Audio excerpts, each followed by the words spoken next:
China సరుకు అనే ఒక కామెంట్ మనకి తరచూ వినిపిస్తూ ఉంటుంది. సో ఇదంతా కూడా చైనా సరుకే. అందుకే PL-15 గురించి ప్రధానంగా చెప్పుకోవాలి. PL-15ని కూడా అత్యంత ఘోరంగా ఫెయిల్ చేసి పడేసింది భారత్. HQ-9 పాక్ రక్షణ వ్యవస్థగా చెప్తున్నారు, రక్షణ కవచంగా చెప్పారు. దానికి ఒక్క మిసైల్ని కూడా ఇంటర్సెప్ట్ చేయలేని పరిస్థితి. సో చైనా సరుకు ఎలా ఉంటుంది అనేది మరొకసారి ప్రూవ్ అయింది అనేది నెట్లో పెద్ద ఎత్తున జరుగుతున్న ప్రచారం. ఇక మిగతా వివరాల్లో కూడా చూద్దాం. ఏ చరిత్ర చూసినా ఏమున్నది గర్వకారణం అంటారు. భారతదేశ చరిత్రను మాత్రం మనం చాలా గర్వంగా చెప్పుకోవాలి. ఎందుకంటే భారతదేశ చరిత్ర అంటే శాంతి. బుద్ధ భగవానుడు పుట్టిన ఈ దేశంలో శాంతి పుష్పాలు వికసించాయి. గ్రీకులు ఈ కర్మభూమి పైన దండెత్తారు, బ్రిటిషర్లు దండెత్తారు, పోర్చుగీస్, ఫ్రెంచ్ వారు వచ్చారు. కానీ ఏనాడు కూడా భారత్ మరో దేశం మీద దాడి చేయలేదు. మౌర్యుల నుంచి ఇప్పటిదాకా భారతదేశానికి పరాయి దేశాల మీద దండెత్తిన చరిత్ర లేదు.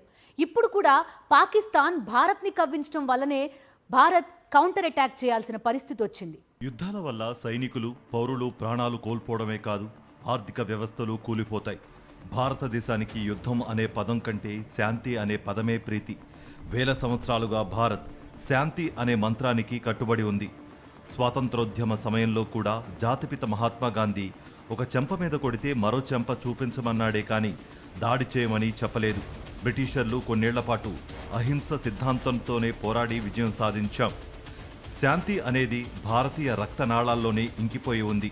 కానీ ఇప్పుడు మాత్రం భారత సహనాన్ని పాక్ పరీక్షించింది కాబట్టే ఈ దాడి.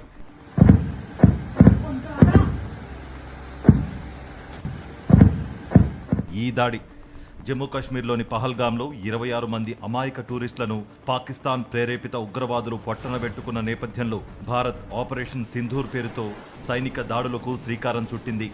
ఉగ్రవాద శిబిరాలపై భారత సైనిక దళాల చర్యకు ప్రపంచంలోని మెజారిటీ దేశాల నుంచి సానుకూలత వ్యక్తమైంది. కానీ పాక్ మాత్రం ఊరుకోకుండా భారత్ను రెచ్చగొట్టే ప్రయత్నంతో మళ్లీ దాడికి తెగబడింది. కానీ ఈసారి భారత్ ఊరుకోకుండా సింహమై గర్జించింది. ఆపరేషన్ సింధూర్ 2.0ను యాక్టివ్ చేసి పాక్కు బుద్ధి చెప్పేందుకు భారత సైన్యం దూసుకు వెడుతోంది. మౌర్యులు, మొఘలులు మొదలుకుని నేటి వరకు భారత్ ఏ దేశం మీద దాడి చేయలేదు. భారత్ తాను బాగుండాలి, అన్ని దేశాలు బాగుండాలని కోరుకుంటుంది. కానీ పాక్ మాత్రం భారత్ నాశనాన్ని కోరుకుంది. అందుకే భారత్ ప్రతీకార దాడి చేయాల్సి వచ్చింది. పహల్గాం దాడి తర్వాత కూడా భారత్ సహనం వహించింది. కానీ పాక్ మంత్రులే రెచ్చగొట్టే వ్యాఖ్యలు చేశారు. అణుబాంబులు వేస్తామన్నారు, భారత్కు బుద్ధి చెబుతామంటూ ప్రేలాపనలు పేలారు. మే 7న భారత్ పాక్లోని ఉగ్ర శిబిరాల మీద విరుచుకుపడింది. పాక్ ఆర్మీ, పాక్ ప్రజల జోలికి వెళ్లలేదు. కానీ పాక్ మాత్రం తన గొయ్యి తానే తవ్వుకుంది.